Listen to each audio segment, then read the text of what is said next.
Hello everyone, welcome back to the channel.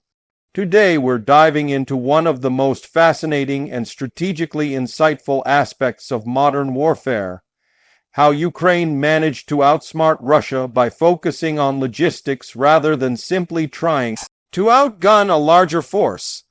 This approach didn't just shape the battlefield, it reshaped global perceptions of what asymmetric warfare can look like in the 21st century. In this video-style script, we'll walk through the logic, the execution, and the consequences of Ukraine's strategy, all in clear and concise paragraphs. From the very beginning of the conflict, many observers assumed that Russia's overwhelming size and firepower would lead to a rapid and decisive outcome. But Ukraine demonstrated something that military strategists have always emphasized. Wars are not won by sheer numbers, they're won by sustaining the ability to fight. Russia may have had more tanks, artillery, and aircraft, but all of that becomes useless if fuel can't reach the vehicles, ammunition can't reach the front lines, or troops can't be supplied with the basics they need to operate. Ukraine understood this reality early, and instead of engaging in large-scale, direct confrontations, it started looking for weaknesses in the supply chains feeding Russian forces. One of the earliest signs of this strategy came during the now infamous stalled convoy outside Kiev. Rather than attacking the front of the formation, Ukraine targeted the support vehicles, fuel trucks, resupply vans, and maintenance assets. These weren't the flashy targets that make headlines, but they were essential. Without them, the tanks and armored vehicles at the front could not move, fire, or operate effectively. Hitting a single fuel truck could immobilize dozens of vehicles, creating traffic jams and vulnerabilities that Ukrainian forces could exploit. This is where Ukraine showed that precision and intelligence could outweigh brute strength. In modern warfare, logistics function like the bloodstream of the military.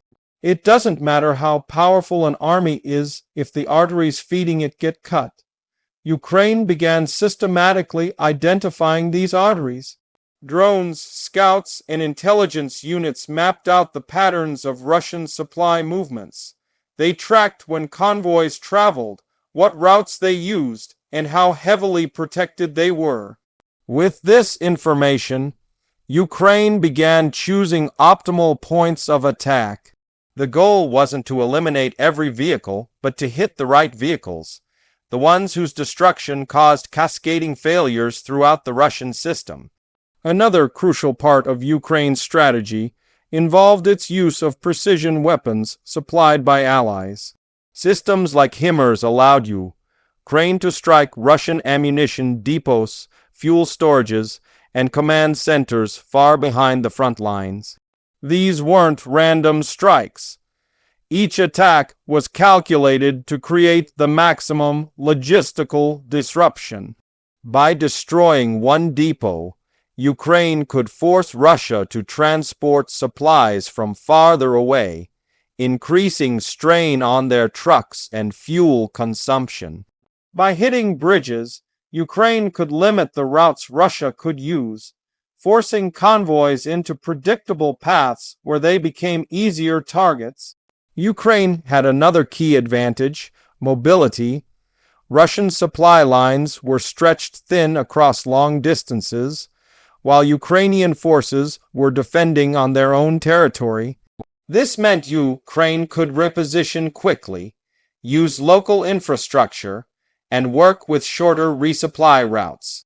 It also meant that Ukrainian troops had better knowledge of terrain, allowing them to ambush convoys, strike from hidden positions, and disappear before Russian units could respond. The flexibility of Ukrainian units made them significantly more efficient in disrupting static or slow-moving Russian columns. A major factor in Ukraine's ability to outsmart Russia was the role of information. Russia traditionally relies on centralized command structures, which can be slow and bureaucratic.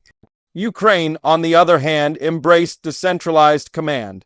Small units on the ground could make decisions without waiting for approval from high command.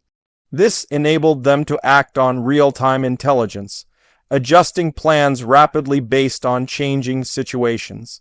The result was a dynamic, unpredictable style of warfare that kept Russian forces constantly off balance. Ukraine also understood the psychological dimension of attacking logistics. When soldiers at the front line run out of ammunition, food, or fuel, morale collapses. It becomes harder to fight, harder to hold positions, and harder to believe in the mission. Videos began circulating of abandoned Russian vehicles left because they ran out of fuel. Stories spread about troops rationing supplies or waiting for reinforcements that never arrived. This wasn't just a physical breakdown, it was a mental one. Ukraine weaponized these moments, showing the world that Russia's war machine was not invincible. One of the remarkable elements of Ukraine's strategy was the use of small, inexpensive tools to neutralize large, expensive assets. Drones became one of the stars of the conflict. Commercial drones modified for reconnaissance or bombing missions provided invaluable intelligence and targeting capabilities. By identifying supply trucks, hidden depots, and supply roads, these drones allowed Ukraine to strike with precision far beyond what their smaller military might typically achieve. This showed that in modern warfare, technology and innovation can compensate for numerical disadvantages. By targeting logistics, Ukraine also forced Russia to change its tactics, and those changes often made the situation worse for Russian forces. For instance, after losing several depots to precision strikes, Russia began storing ammunition in smaller, more dispersed locations. While this reduced the risk of losing everything in a single strike, it dramatically increased the complexity of distributing supplies. More trucks were needed, more routes had to be protected, more manpower was required to manage the system. The strain on Russian logistics continued to grow, and each adjustment created new vulnerabilities for Ukraine to exploit. As the conflict continued, Ukraine expanded its strategy by targeting critical infrastructure, supporting Russian operations. Rail lines, bridges, and communication hubs became prime targets. Russia relies heavily on rail transport to move troops and equipment, so when Ukraine disrupted these networks, it slowed down Russian reinforcement efforts. By forcing Russia to depend more on trucks, Ukraine increased pressure on an already overloaded supply chain. Every truck that had to be rerouted or delayed created opportunities for further disruption. Ukraine's success in logistics warfare wasn't just about attacks. It was also about protecting its own supply network. Ukraine learned from early mistakes and rapidly adapted. Supply routes were diversified, concealed, and frequently moved. Essential depots were relocated, hardened, or dispersed. The Ukrainian military worked closely with civilian logistics experts to maintain reliability under extremely challenging conditions. In many cases, local communities played a role in supporting troops, shortening supply lines and making them harder to detect. As Western support increased, Ukraine received not only weapons, but also training in logistics management. This behind-the-scenes support often goes unnoticed, but it played a crucial role in sustaining operations. Efficient supply chains allowed Ukraine to keep units in the fight longer, repair equipment quickly, and cycle troops in and out of combat zones. This operational endurance was a critical advantage over Russian forces, who struggled to maintain the same level of efficiency. The impact of Ukraine's logistics-focused strategy became especially clear during counteroffensive operations. Before launching large-scale movements, Ukraine systematically dismantled Russian logistics in the targeted regions. By the time Ukrainian forces advanced, Russian units were weakened, undersupplied, and disorganized. The rapid collapse of Russian positions wasn't simply due to Ukraine's offensive strength, but to the fact that Russian troops were unable to sustain themselves under pressure. Ukraine's attacks on infrastructure, supply hubs, and transportation corridors laid the groundwork for these breakthroughs. Another dimension of this strategy was Ukraine's ability to combine traditional military tactics with modern cyber capabilities. Cyber attacks were used to disrupt Russian communications, confuse logistics systems, and create delays in coordination. Although not always visible to the public, these cyber operations complemented physical attacks and amplified their impact. A delayed convoy or confused command post could have significant consequences on the battlefield. International intelligence sharing also played a pivotal role. Satellite imagery, intercepted communications, and real-time surveillance from allied countries gave Ukraine an unprecedented picture of Russian logistics movements.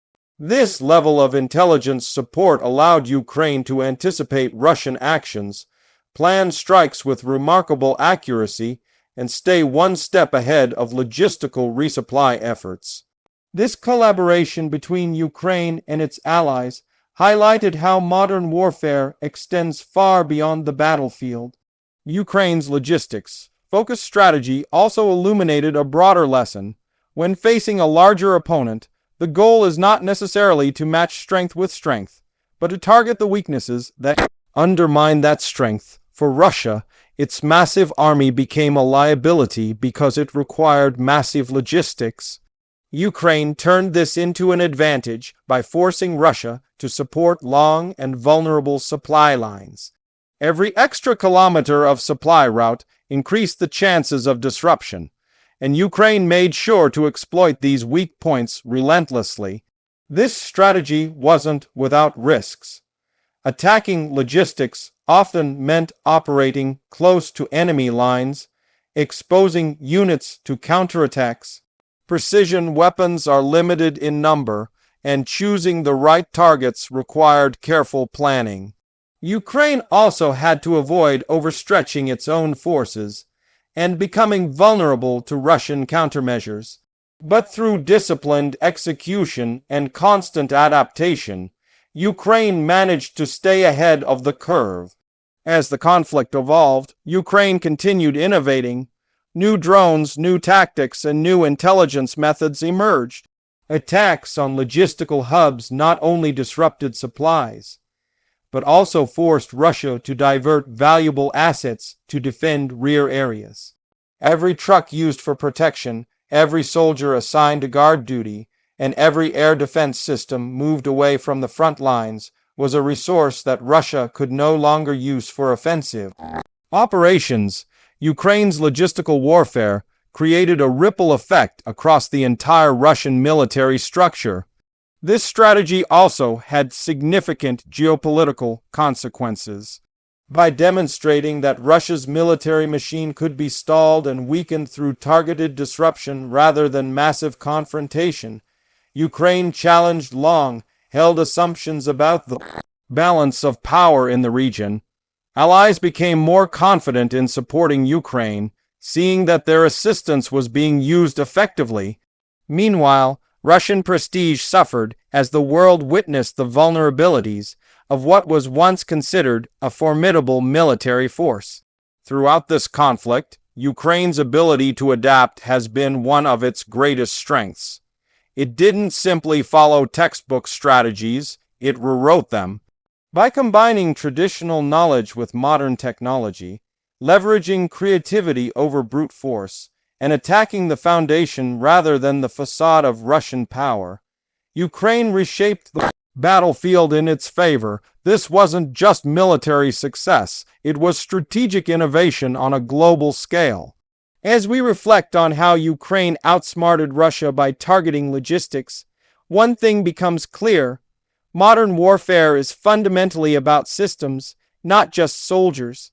The ability to move, supply, repair, and coordinate forces is as important as the ability to fire weapons. Ukraine understood this truth and used it to turn the tide in a conflict where many believed it stood little chance. And while the war is far from over, the lessons learned from Ukraine's focus on logistics will influence military thinking for decades to come. If you've made it this far, thank you for sticking with this deep dive into the strategic heart of the conflict. This approach shows how insight, adaptability, and precision can challenge even the most seemingly overwhelming force. And it serves as a powerful reminder that strategy, not scale, often determines the outcome of a war.